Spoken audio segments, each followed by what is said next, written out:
para verificarem se desta vez o áudio já está a funcionar. Pelos vistos, o áudio na live anterior não estava a funcionar.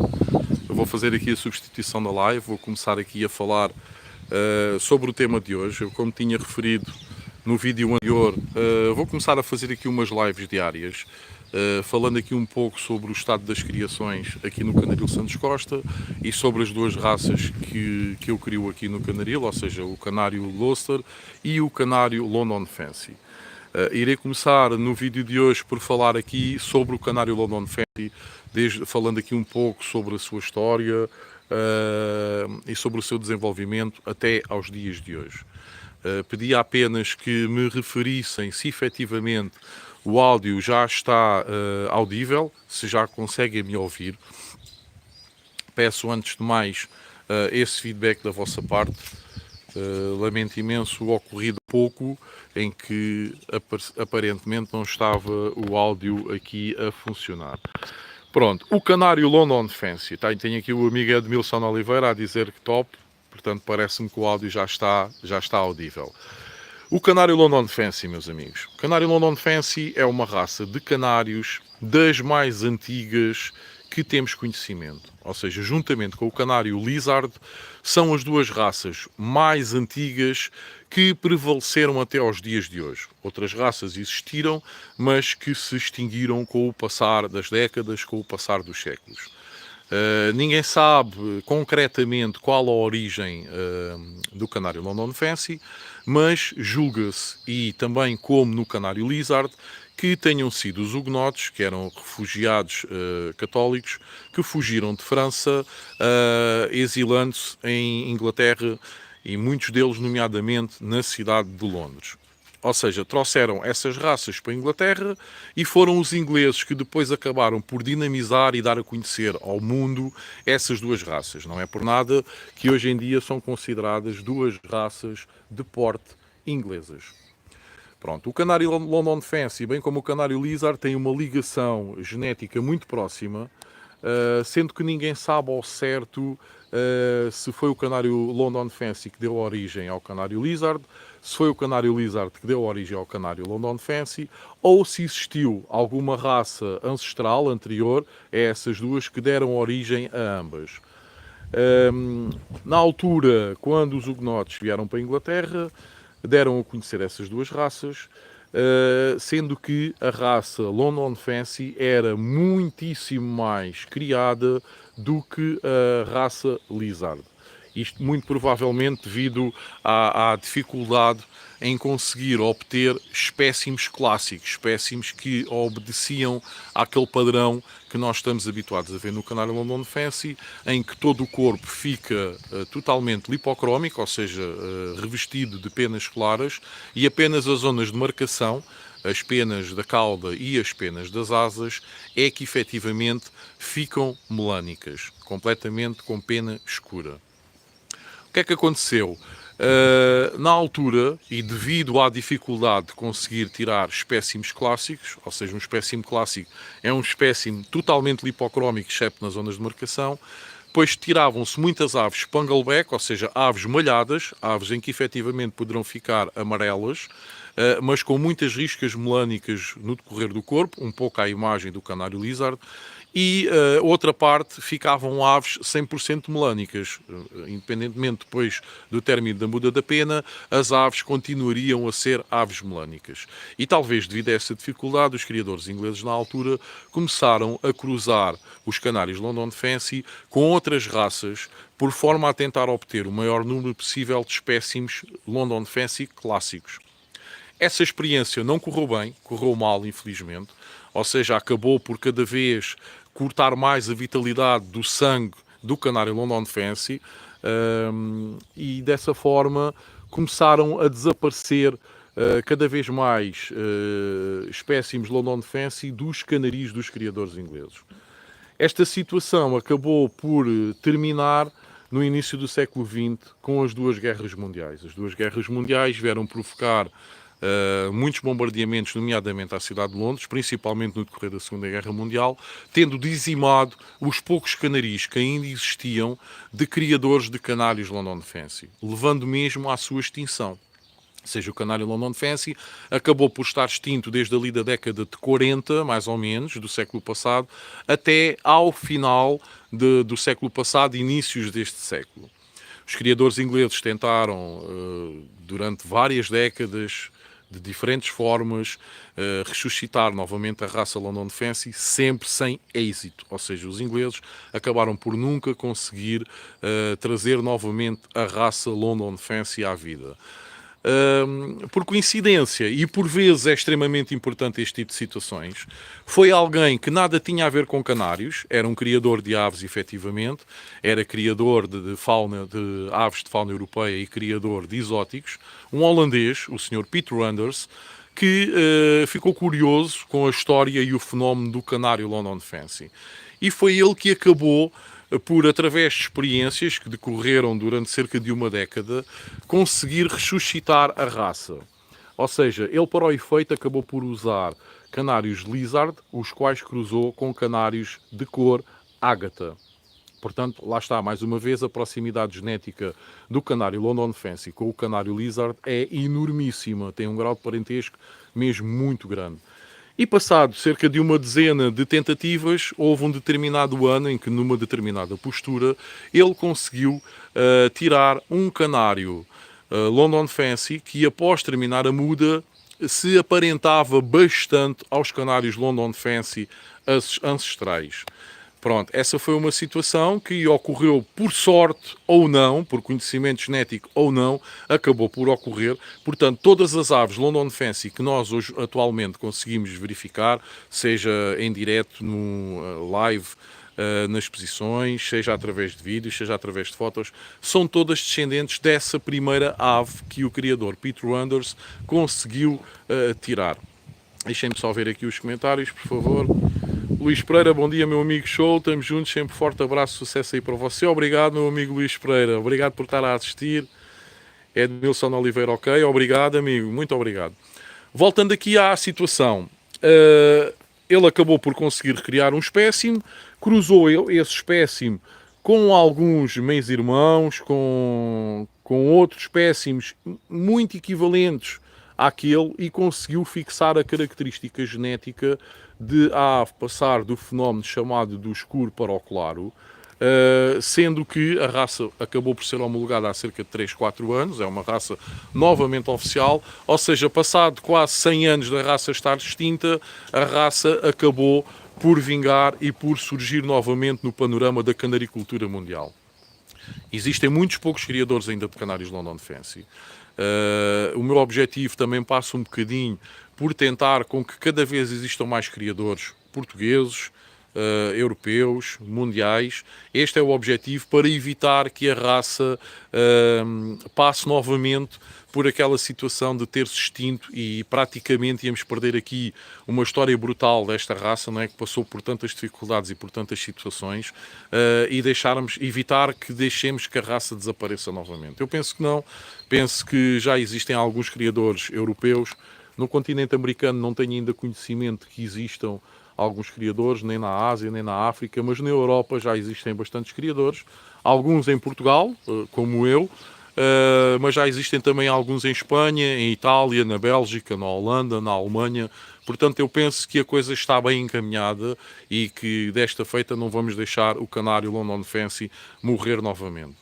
Isto serve também para dizer que a raça está definida, que é fácil conseguir tirar, quer dizer, não é questão do ser fácil, que sabemos que espécimes é que devemos juntar para tirar um canário London Fancy clássico, eu já vos vou explicar porque é que não é assim tão fácil, e que não devemos entrar em aventuras agarrando num canário London Fancy e misturando ou com canários lizard ou com canários ágata, porque a estrutura genética da ave já está definida e já sabemos como lá chegar. Eu estava a referir que não é assim tão fácil tirar canários London Fancy, não pela sua dificuldade de criar, não. São aves extremamente afáveis, super fáceis de criar. Normalmente fazem misturas de 4, 5, 6 ovos, que normalmente estão todos galados. São pais tremosos, portanto é uma raça super fácil de criar. Eu refiro-me mais à percentagem de aves que no final, depois da muda da pena, irão ficar efetivamente aves clássicas. A dificuldade reside aí.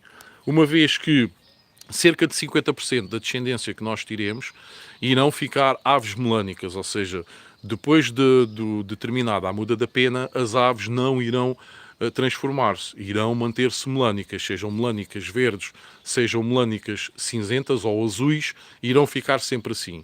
Depois temos uma percentagem de 30% de aves que irão ficar a meio termo, ou seja, irão ficar aves spangleback ou malhadas, para todos perceberem. São aves que, efetivamente, ficam com uma cor amarelada, mas depois têm muitas riscas melânicas, muitas riscas escuras no corpo.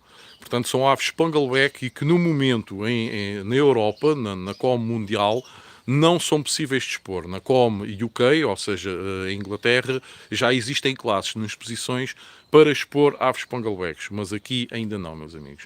Por fim, só apenas cerca de 20% das aves que nós tiremos é que irão se transformar, depois de ter determinada a muda, num canário London Fancy clássico. Ou seja, aquelas aves amarelas, sejam nevadas ou intensas, ou brancas, que irão ficar totalmente limpas no corpo de penas melânicas, irão apenas ter penas lipocrómicas, penas claras, excepto nas zonas de marcação. Quais são as zonas de marcação? As zonas de marcação são as penas da cauda e as penas das asas. Essas penas, no primeiro ano, não mudam e ficam melânicas. E o objetivo é que no segundo ano, mesmo após a muda da pena, se mantenham melânicas. Esses são os canários London Fancy clássicos. Portanto, é uma percentagem muito pequena de que um criador consegue tirar aves clássicas. Portanto, é extremamente difícil criar esta raça, não pela dificuldade nos cruzamentos, na criação e tudo mais, mas sim na obtenção de exemplares depois que possamos considerar como aves clássicas que estarão completamente dentro do standard exigido da raça. Temos aqui a situação da oxidação. A oxidação, bem como em outras raças, como nos canários lizard ou em algumas raças de canários de cor, é importantíssimo. E no canário London Fancy é exatamente igual. Ou seja, o objetivo aqui é tentar oxidar da melhor forma as partes córneas, ou seja, o bico, as patas e as unhas. São as partes que nós devemos de oxidar. E para a oxidação, o que é que nós usamos? Nomeadamente usamos aqui a planta Polígono alberti, que é uma planta que nós colocamos à disposição das aves, em que as aves gostam de debicar e acaba por ter algumas substâncias que provocam a oxidação das partes córneas. Depois também existem alguns produtos, sejam em pó, sejam em líquido, para tanto pôr misturado na papa como na água de beber, para as aves também ingerirem e ajudar a essa oxidação. Por fim, e não menos importante, muito pelo contrário, o mais importante é a exposição diária ao sol. Eu digo isto porque eu vejo aqui no meu canaril que eu apenas coloco cá fora as aves a oxidar ao sol, aquelas aves que eu vejo que começam a ganhar penas lipocrómicas.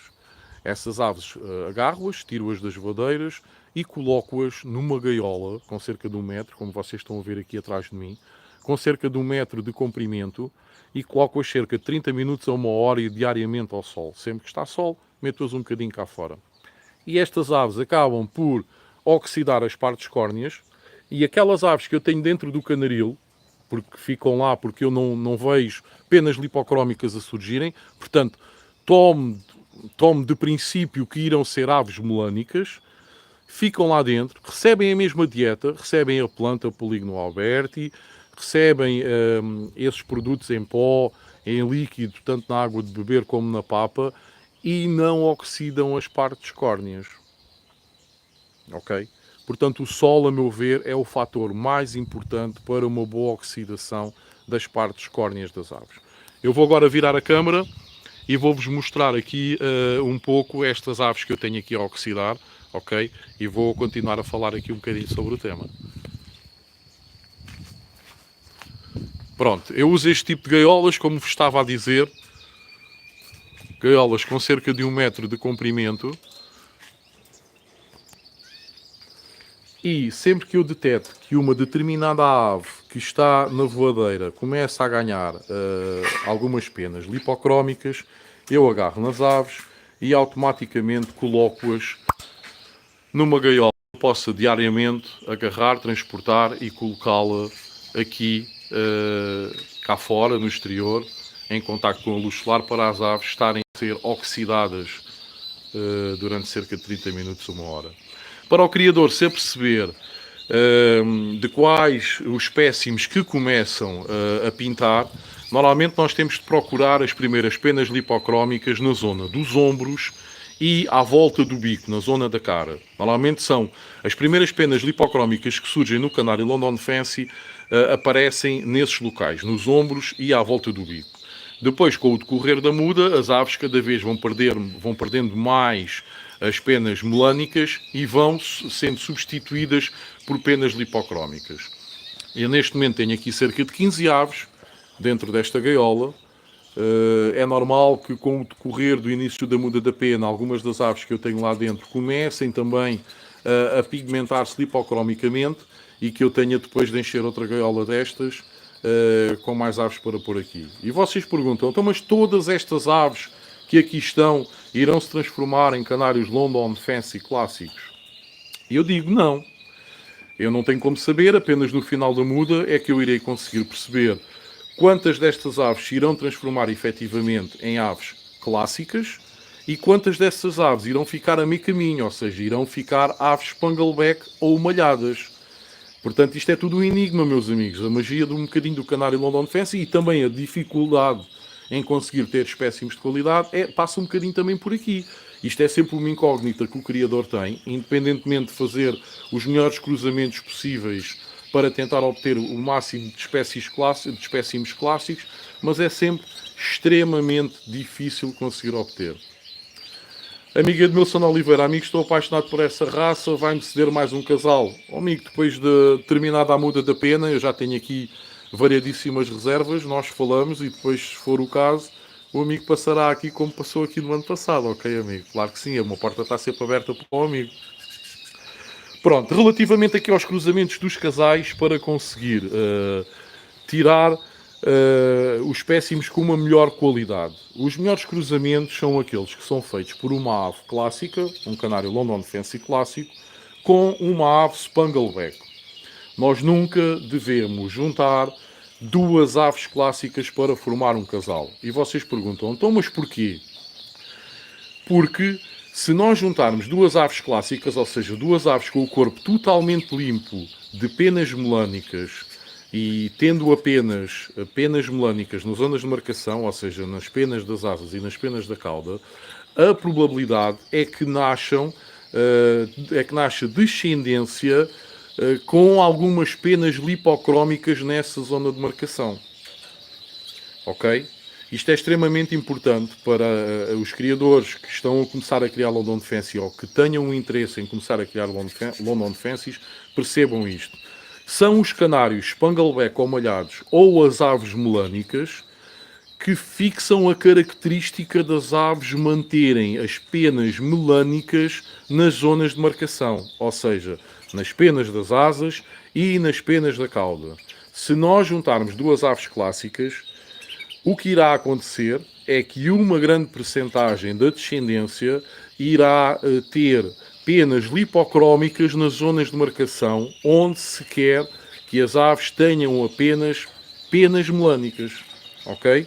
Isto é extremamente importante. Portanto, o cruzamento perfeito, o cruzamento mais correto para se fazer e para tentar tirar o máximo de indivíduos clássicos é juntando uma ave clássica a uma ave Spangleback ou malhada. Na eventualidade de não conseguirmos ter um espécime clássico e um espécime Spangleback, o cruzamento a seguir ideal para se efetuar é fazendo a junção de duas aves Spangleback, ou seja, duas aves malhadas. Aí a característica das zonas de marcação, em que as penas terão que ser totalmente melânicas, irá-se manter também e irá também sair uma boa percentagem de aves clássicas desse cruzamento.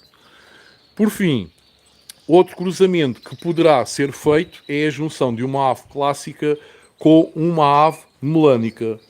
Também é um cruzamento que permite tirar aves clássicas, permite manter as penas melânicas nas zonas de marcação, e que muitos criadores também fazem. Eu mesmo faço aqui, eu em 11 casais que tenho a criar este ano, 4 casais são constituídos por uma ave clássica com uma ave melânica, pois as aves melânicas têm uma maior tendência de escurecer a melanina das penas nas zonas de marcação das possíveis aves clássicas que eu vá tirar. Outro cruzamento que também poderá ser feito é Spangleback com Spangleback, ou seja, ave malhada com ave malhada. Eu penso que já tinha referido essa situação. Por fim, um cruzamento que também não deve ser feito será a junção de uma ave melânica com outra ave melânica. Aí a percentagem de tirar uma ave clássica reduz significativamente. E em vez de, por exemplo, tirarmos aqueles 20% percentuais que eu tinha referido há pouco no início da live, irá cair aí para 5 ou 10%, muito provavelmente conseguir-se tirar uma ave clássica. Portanto, resumindo, não devemos juntar duas aves clássicas para formar um casal e também não devemos juntar duas aves melânicas para formar um casal. Todos os outros cruzamentos são aceitáveis e passíveis de tirar-se descendência de aves clássicas, ok, meus amigos criadores? Pronto, penso que o vídeo já vai aqui um bocadinho longo. Eu sei que não é a hora ideal, esta hora do almoço, não é? Há muitos criadores que durante o almoço não conseguem ligar-se às redes sociais, mas a live também irá ficar depois como vídeo também no canal. Portanto, comentem e eu irei responder. Falem aqui um bocadinho. Digam qual é que é o vosso interesse e o que é que consideram do Canário London Fancy, se acham que é uma raça interessante ou não. E vamos falando, meus amigos, ok? Eu, como tinha dito, vou começar aqui a fazer umas livezinhas, também para me dar aqui também o sistema aqui um bocadinho do canal, só de vídeos pré-formatados e pré-feitos, respondendo a algumas questões importantes, e uma vez que a época de criação está a terminar, vou agora começar aqui a fazer umas lives aqui diariamente de 10, 20 minutos, para também manter aqui a atualidade aqui do canal, ok? Então vá, um forte abraço, meus amigos, tudo a correr bem.